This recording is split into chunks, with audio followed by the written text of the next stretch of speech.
the PIRADS 2.1. It will not so radiological lecture. It will be about something clinical philosophy. Disclaimer: nothing to disclaim.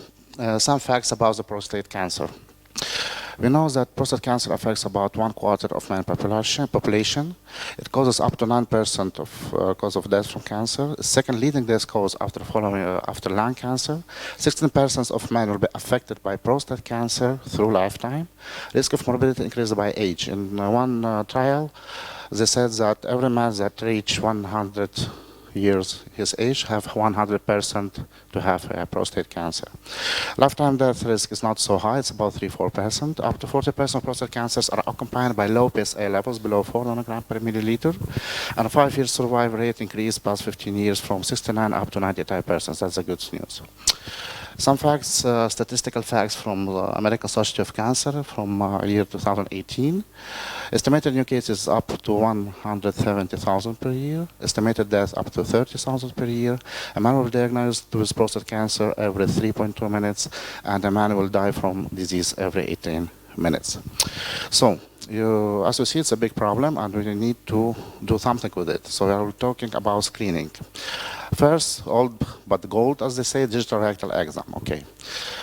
What we have about digital rectal exam? As always, we have two opposite points of view. First point of view says that DRE or digital rectal exam do not improve mortality. The second point of view says that if you combine digital rectal exam with PSA screening, it can improve mortality, especially for significant cancers.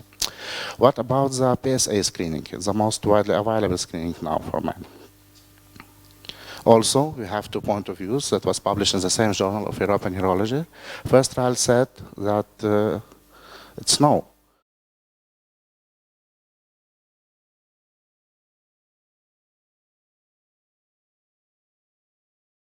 Mortality. So what can we do? Let's try about the MRI screening. You can ask me, I'm serious about MRI screening for prostate cancer. Let's try to figure out. Okay, what's the aim from prostate cancer screening? First, all men with elevated PSA and abnormal digital exam must be referred for transrectal ultrasound guided biopsy. That's the first question. We want to diagnose all cases of early prostate cancers, or we want to provide early aggressive therapy for all prostate cancer cases. Let's try to answer these questions. There's a very old study published in 1993 that said that every man that reach age of 40 have microscopic cancer cells in his prostate, but it takes up to 30 years for these cells to grow up, to progress, and this cancer became clinically evident. And it takes up to 15 years more to get this cancer significant. Or what we mean by significant cancer, we mean that it causes a danger for man's health. According to this, the European Urology Society in 2017, they developed new guidelines for screening. And these guidelines are not strict. They are dependent on the risk groups. For some men with high risk, we can begin to screen PSA from age 45.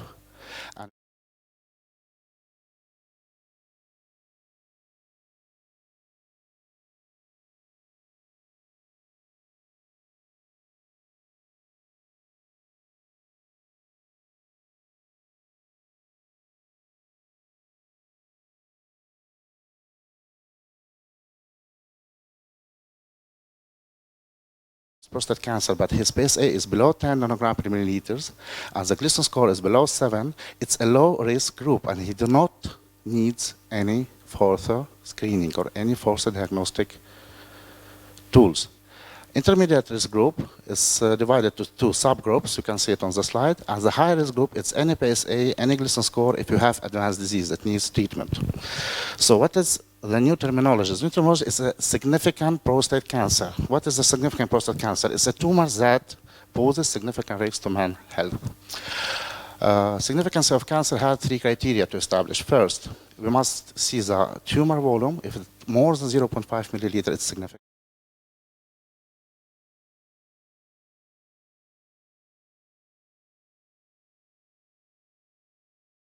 Volume, it's significant cancer. Again, about the value of Gleason score, if you have Gleason score more than 7, so how you see the mortality is up to 65% within the 20 years. If the Gleason score is below 7, the mortality reduces dramatically. So what are our clinical tasks in suspected prostate cancer? Elevated PSA, is it due to significant prostate cancer? Yes or no? It's maybe prostatitis, for example. Second one, we want to reduce diagnostic load, including biopsies, because urologists perform too many biopsies, but they do not gain appropriate information. We want to improve detection and localization of significant cancers, and we want to reduce diagnostic time consumption and cost, especially in countries that apply insurance medicine. And we are going to the insurance medicine. What's about the biopsies? We believe that biopsy is a gold standard, but it is not, because we have too many issues with it.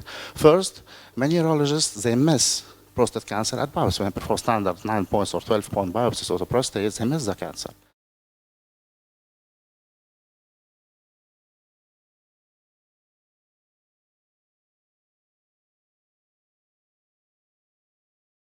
Underestimate. In histology, they underestimate the Gleason score. And second one, they target the cancer region, but in this cancer region, we have different Gleason scores. So we miss or overestimate or underestimate the Gleason score for these cancers. So is it MRI? Is magic tool an all-inclusive solution? Let's try to figure out. About the magic tool. So according to European Society of Urology, they established that multiparametric MRI is able to detect significant prostate cancers in biopsy-naive males and men with prior negative biopsies. So it's true. Multiparametric MRI had important high negative predictive value, and this is a good news. So if you don't see nothing significant, so most probably there's nothing significant. And multiparametric MRI could be used to rule out significant disease. So if you are reviewing our images and we are in doubt and we do not see significant signs of significant prostate cancer, so most probably that we are right and there is no risk for our patient. Can MRI be an all-inclusive solution? Okay. We can rule out significant prostate cancer. We can detect significant prostate cancer. We can characterize prostate cancer. We can perform local staging in biopsy-proven prostate cancer. Yeah, you know that our urologists, they demand MRI after biopsy for staging. We can perform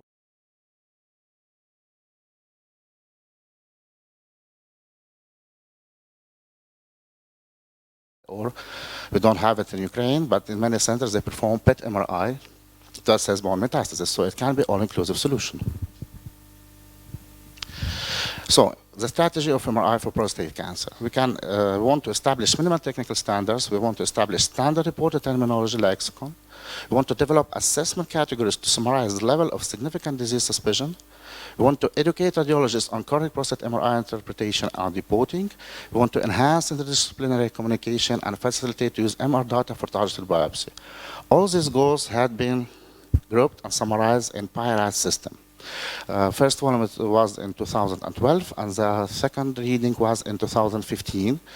2018, there was a little bit update that we called it now PIRADS 2.1. About the technical considerations, they are still standard. Nothing major has been changed. So we can use 1.5 or 3 Tesla machines.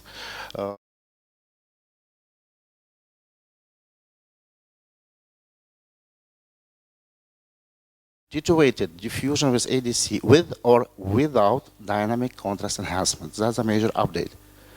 If you are performing routinely dynamic contrast enhancement for every cases of prostate cancer, it's not recommended by PIRADS 2.1, only in such cases.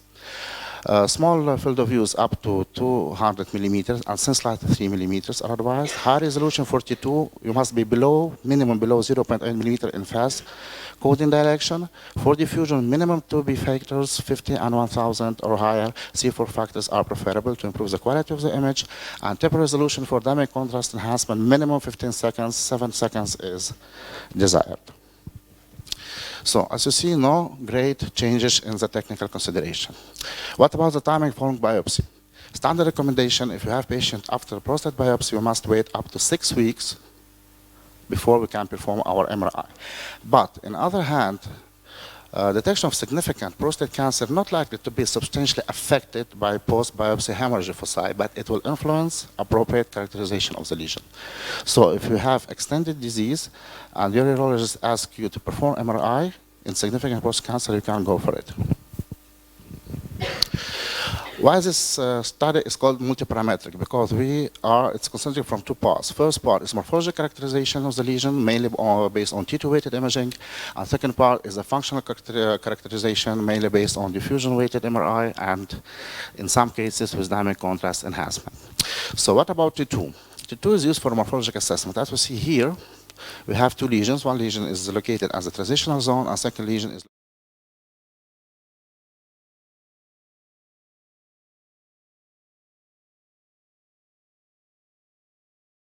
so T2 is working good to detect hyperintense lesions in both transitional and peripheral zones. Also, T2-weighted images, we have lesion affecting transitional and peripheral zones, and it's quietly good.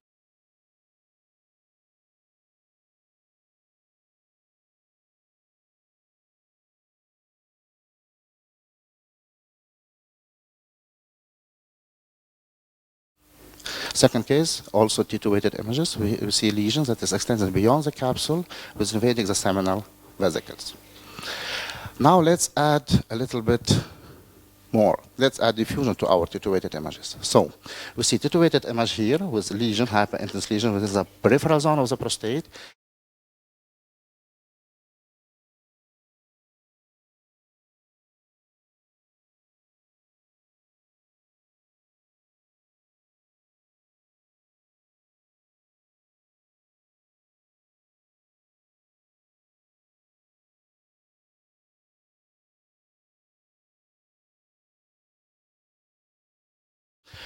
In this case, we have diffuse hyperintensity of the peripheral zone. Does this mean that all peripheral zone is affected by cancer? No.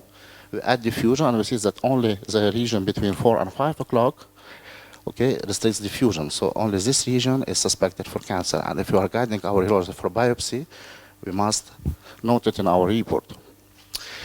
Another case, we have hyperintensity region at the peripheral zone. It's a typical place surrounding the ejaculation.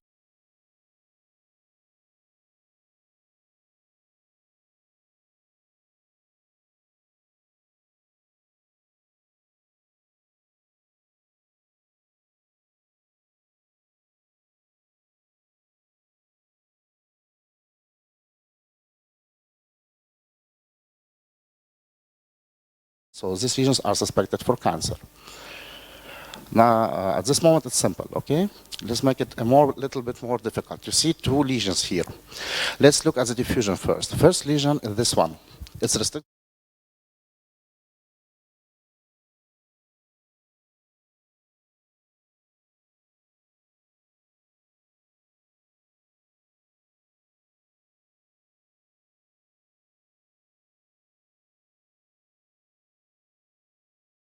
Hyperplasic nodule in benign prostate hyperplasia. So it is not a cancer. So for transitional zone, T2-weighted image had a priority over the diffusion. Another case, how do you think this lesion on diffusion weighted, is it cancer, yes or not? We look at T2, and we see there is no evidence.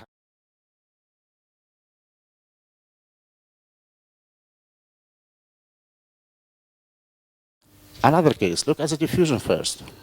We see a small region at 4 o'clock that restricts diffusion on ADC map.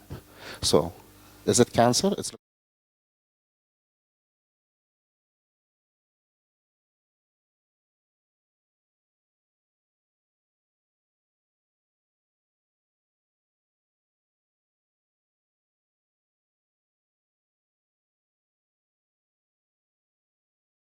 so, diffusion-weighted benefits.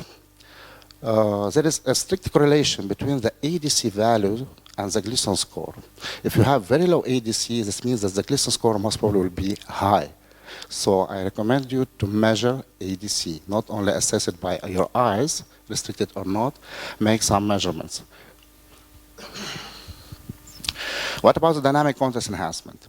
It's only a complementary to T2-weighted and diffusion-weighted for peripheral zone lesions. Do not perform dynamic contrast enhancement studies if your lesion is located at the transitional zone. It will be useless. Only perform dynamic contrast enhancement if we are talking about doubtful lesions that is located at the peripheral zone. Temporal resolution 10 seconds and below is preferable. In our center, we're performing temporal resolution about 7.5 seconds. What we assess presence or absence of early enhancement. What we mean by early enhancement? First 15 seconds, if we see the contrast within the peripheral zone of the prostate, in first 15 seconds from the point that we see contrast in the iliac arteries, that means early enhancement.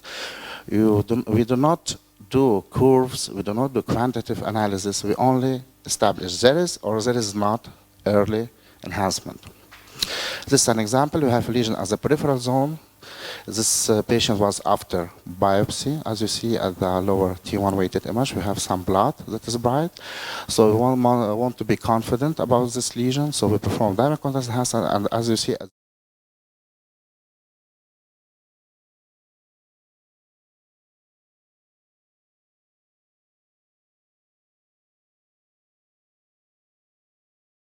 zone lesions to two groups, and the interpretation for the peripheral zone will mainly depend on diffusion weighted. Scoring is from 1 to 5. 1 is benign, 5 is strictly cancer.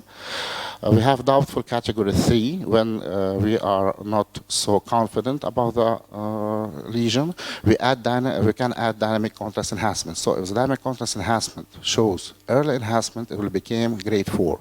If they don't show early enhancement, it will still grade 3. For the transitional zone, our main sequence is T2 weighted anatomy, also from 1 to 5. 1 is benign, 5 is strictly suggested for cancer. Doubtful category is category 3. If you are in doubt, we'll go for the diffusion. If the diffusion is strictly restricted, okay, it's upgraded to the score 5. If it's not strictly restricted, we can go for 4.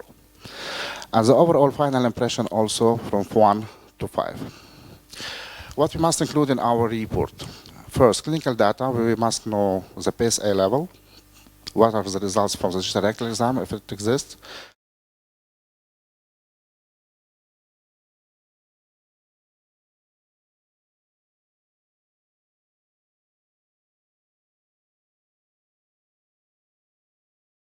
Parametric MRI, T2 weighted diffusion, and in some cases dynamic contrast enhancement. T2 weighted sequence is dominant for transitional zone. Diffusion sequence is dominant for peripheral zone assessment, and dynamic contrast enhancement is only qualitative assessment for peripheral zone doubtful lesion. So how do you think? Does it work? Okay. According to European Society of Urology, they said that its pooled sensitivity up to 90%. They pull PIRADS pooled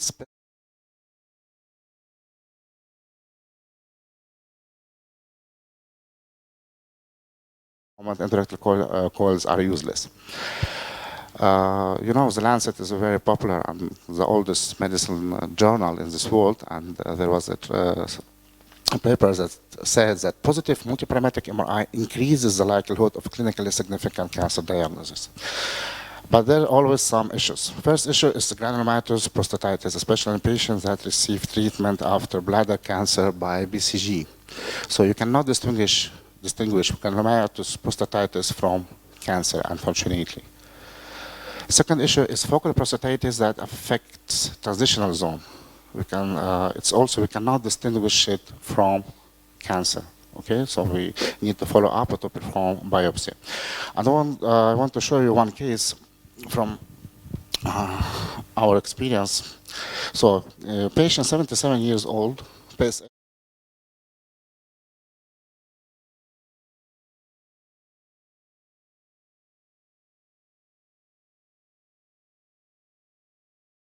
Lesion. You agree? Let's ask me about diffusion. That's the diffusion. Okay, we see diffusion restriction within the prostate, and we see diffusion restriction within the bone.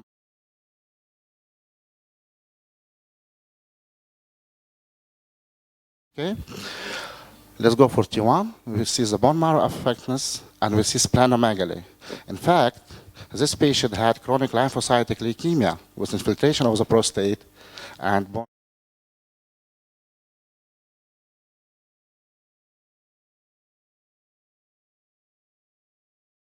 Three types of biopsy now linked with MRI. It's inborn MR guided biopsy, is MR images fusion for ultrasound guided biopsy, and as we call it, cognitive targeted biopsy dependent on MRI findings. When we write, describe, and draw the regions of interest in our report, and the radiologists tried to target them. Last year at UCR, there is a very good talk about the accuracy of PIRADS volume 2 scoring and the result of prostate biopsy, and they concluded there is no significant improvement at the end result if you use such cognitive MRI targeting. So maybe it's discussable, but such talk was present. So the final impression that PIRADS performance is dependent on anatomic location, disease prevalence, exome quality, and reporter expertise. Prostate multiparametric MRI detects more significant cancers, less insignificant cancers, resulting in less biopsies overall, and that is good for our patient. So thank you for your attention.